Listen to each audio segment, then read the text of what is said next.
A big misconception we often hear from the public and even from government ministers is that people can just easily take up the available avenues to regularize their immigration status, but they have just not done so. The fact is that the currently available routes are inaccessible to the overwhelming majority of undocumented people living in the UK, who face significant barriers to regularizing their status in multiple ways. In this video, we'll be looking at some of the ways an undocumented person living in the UK can regularize their status, in addition to highlighting some of the barriers they might experience trying to do so. So in no particular order, here are 8 ways to regularize your immigration status if you are undocumented. Number 1. You were born in the UK or came to the UK as a child, are currently under the age of 18, and you have lived here for 7 years or more, and it would be deemed unreasonable to expect you to leave the UK. Take the hypothetical example of Michael. Michael came to the UK with his parents at the age of 8, and after his parents lost their permission to stay due to an unexpected and unavoidable financial crisis, he and his family have been living undocumented in the UK. He has just turned 16 years old this year. Michael would be able to apply to regularize his immigration status using this route that, for the purposes of this video, we will refer to as number 1. Number 2. You came to the UK as a child or young person and are currently between the age of 18 and 25 years old, and you have lived in the UK for half of your life or more. Take the hypothetical example of Diwata. At the age of 12, Diwata came to the UK to join her mum. After leaving an exploitative employer, her mum was unable to maintain or secure her immigration status, with the situation making both her and Diwata undocumented. Diwata, not wanting to be separated from a mum who she saw was suffering, decided to remain in the UK to be close to her. After a 7-year period, she has passed the age that she could apply with the previously mentioned route number 1, being that she's now above the age of 18. She would need to wait until she has lived here for more than half of her life, so until she is 24 years old, in order to use this route that we will refer to as number 2, to regularize her immigration status. Number 3. You have lived in the UK for less than 20 years and you are over the age of 18, and it would be deemed that you would have significant obstacles to live in the country where you hold citizenship. Take the hypothetical example of Hakim. Hakim came to the UK at the age of 18 seeking better prospects.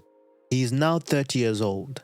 He has been living here for 12 years, and in this time his country of birth has experienced severe economic and political turmoil, leading to most of his family either leaving his country of birth or passing away.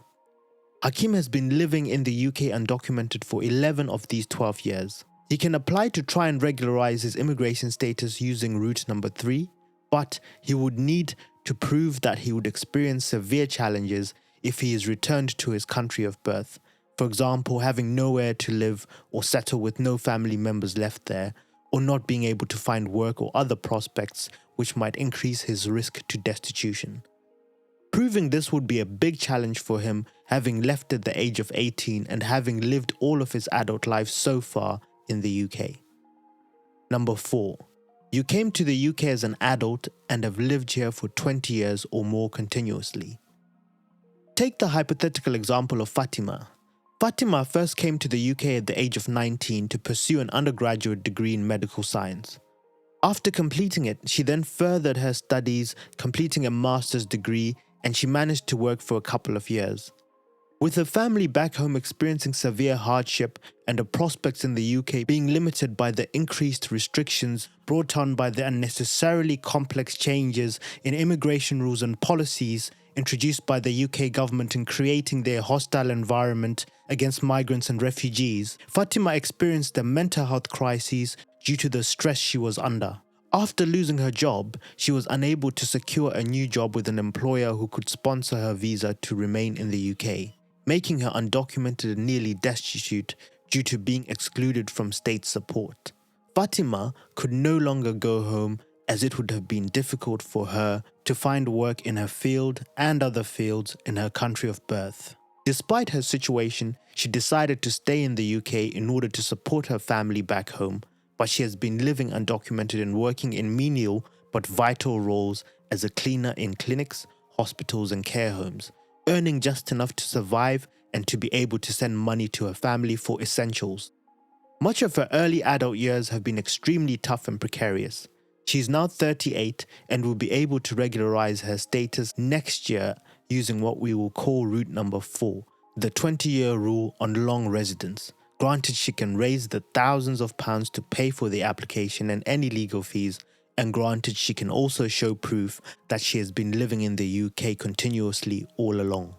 Number 5. You are a parent with sole or shared responsibility of a child who is under 18 years of age, and your child is a British citizen or has settled status or indefinite leave to remain, or is an EU citizen with pre-settled status, or is not a British citizen but has been living in the UK continuously for 7 years or more, and it will be deemed unreasonable to expect your child to leave the UK and start a new life with you elsewhere.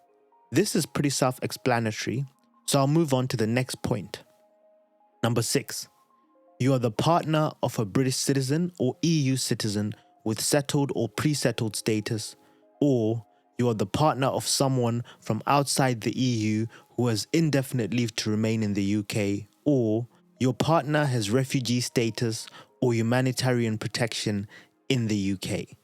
Now you may be wondering, how is a partner in this case defined? Under the family life route, a partner is defined as the applicant's spouse, fiancé, civil partner, proposed civil partner, or a person who has been living together with their partner in a relationship similar to a marriage or civil partnership for 2 years or more prior to the application. It is also important to note that if you're undocumented and previously held a visa or permission to stay in the UK as a partner, you might be able to regularize your immigration status if, for example, the reason you lost your status was because the relationship broke down due to you experiencing domestic abuse. Number 7. You need asylum or humanitarian protection. Take the hypothetical example of Tendai. Tendai came to the UK 8 years ago to complete a master's degree. He had been involved in human rights and political campaigning in his country of birth, and he continued to be involved whilst in the UK. When he left his country of birth, the political and economic situation had deteriorated, so he planned to complete his studies and find work in order to support his family through sending remittances from the UK, where he could earn much more in a month than he would in a year in his country of birth if he could even find work. On completing his degree, he searched for work but found it extremely difficult to find an employer that had a sponsorship license for international workers. Unfortunately, time ran out and his permission to stay expired before he could find an employer with a sponsorship license. When he spoke with his family, they advised him not to return due to the crisis back home and the risk that he could be targeted for his human rights campaigning. So he continued living in the UK despite his irregularized immigration status, working anywhere he could in order to survive and to support his family abroad. When he had saved up enough money, Tendai subsequently went to an immigration solicitor who helped him apply for asylum. However, his application was refused, making him undocumented again. Tendai is appealing the decision in the courts and is hoping he can regularize his status and get refugee or humanitarian protection. Number 8. You are a victim of human trafficking and modern slavery. On trafficking and modern slavery, you can follow the real-life story of British athletics champion Mo Farah, also known as Hussein Abdi Kahin, who was trafficked to the UK as a child. There is a BBC documentary titled The Real Mo Farah. If you are someone that is or has experienced human trafficking and modern slavery, there is an existing pathway to regularize your immigration status. That said, with the majority of undocumented people who are living in the UK not being able to access the available routes to regularize their status now or in the near future, it's no wonder the population is estimated at between 600,000 to 1.2 million. The fact is that most undocumented people in the UK have lived here for over 5, 10, and even 15 years. They too are integral members of British society, And it is the current rules that make and keep people undocumented, often for long periods of time. Instead, the UK government can recognise and respect the human rights of this population of people by implementing a regularisation procedure that is accessible for anyone who finds themselves being made undocumented for whatever reason. Visit regularise.org and subscribe to our channel to learn more.